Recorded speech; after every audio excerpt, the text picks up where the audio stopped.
Welcome to The Explainer. Today, we're diving into a story that sounds almost too wild to be true. It's about how one of the world's most legendary predators is actually making our daily commute safer.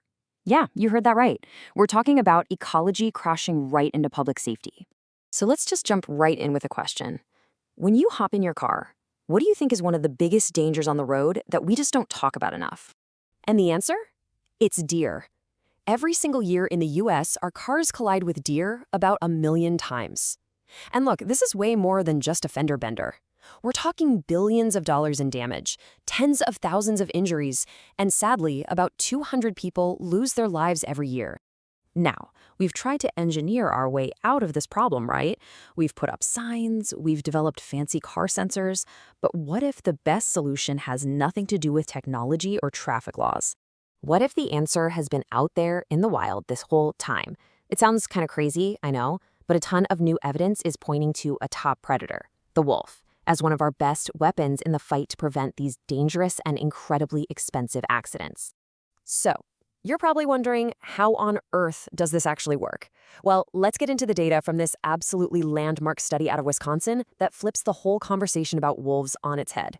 So, researchers dug into more than 20 years of data, and what they found was just wow.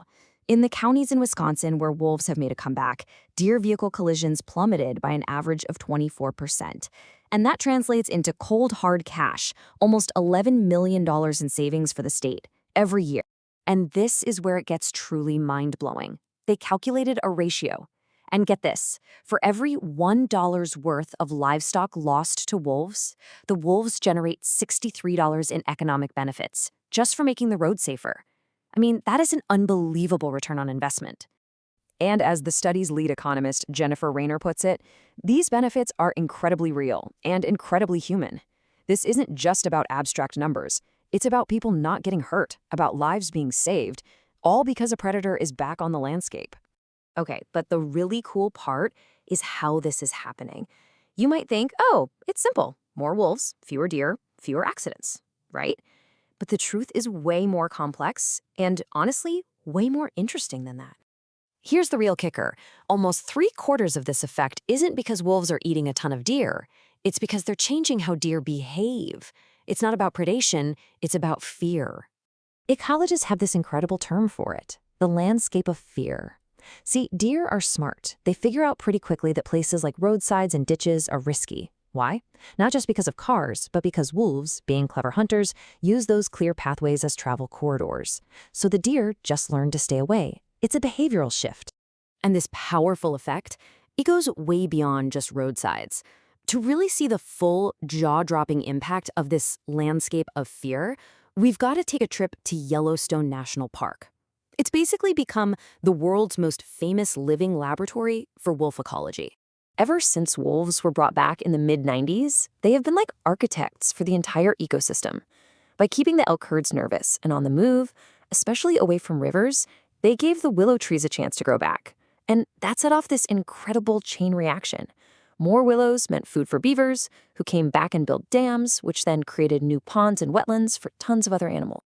And this amazing ecological recovery story has also created a huge economic boom. Seriously, wolf watching is now a massive industry, bringing in tens of millions of dollars to the area every single year, from tourists just hoping to see one of these incredible animals. But of course, we have to be honest here. This isn't a simple fairy tale. All of these amazing, widespread benefits come with very real costs, and those costs are not shared equally. For the people living and working right alongside wolves, the story can feel very different. And this table really gets to the heart of the challenge. The benefits, right?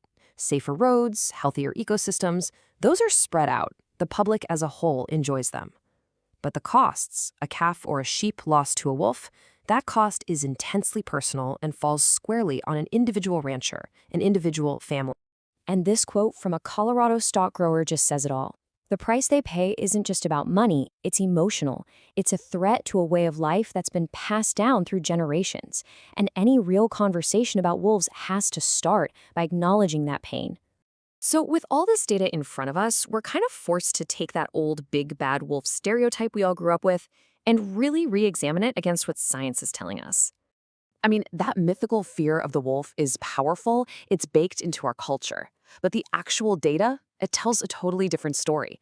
Statistically, wolves are the least dangerous large carnivore on the continent when it comes to humans. Think about it. Since they came back to Yellowstone, not a single person has been attacked, and that's with millions of people visiting every year. For centuries, we've been completely focused on the danger of having wolves around us. We built our fairy tales around it, we based our policies around it. But what if we've been asking the wrong question this whole time? The science seems to be telling us that the real danger, the real threat, actually comes from their absence. More car crashes, sick ecosystems, maybe even more disease. It makes you wonder. We've spent so much time and energy debating the cost of living with wolves. Isn't it about time we started to calculate the massive cost of living without them?